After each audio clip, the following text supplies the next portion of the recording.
Finally আমি চলে এসেছি মোমো আইএমে।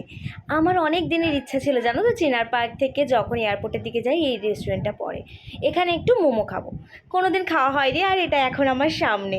যাই হোক, ওই 220 থেকে 250-র মধ্যে নেয়। মোমোটা ভীষণ ফ্রেশ, আর ভেজিটেবিলগুলোও খুব ভালো, মোমোর ভেতরের যে কোটিংটা রয়েছে তার। আমার দুজনেরই ভীষণ ভালো লেগেছে মোমোটা, ঠিক আছে। কিন্তু এটার মধ্যে একটা টুইস্ট আছে, এটা হচ্ছে একটা গ্রেভি চাউমিন, যেটা তার একটুও ভালো লাগেনি, কিন্তু আমার ভীষণ ভালো লেগেছে। এখানে রেসিপিগুলো না খুব ফ্রেশ ভেজিটেবল দিয়ে বানানো, সাথে ভীষণই লাইট ডিশ যেগুলো হয় সেরকম টাইপের। যখন আমি এটা টেস্ট করি তখন আমাকে ফু দিয়ে খুব ভালোবেসে খাইয়েছে।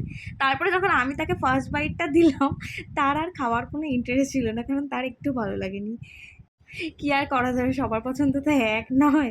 আমি সাধারণত ওর পছন্দেরই সব কিছু টেস্ট করি, কিন্তু আজকে ও আমার পছন্দের টেস্ট করে ফেসে গেছে জাস্ট।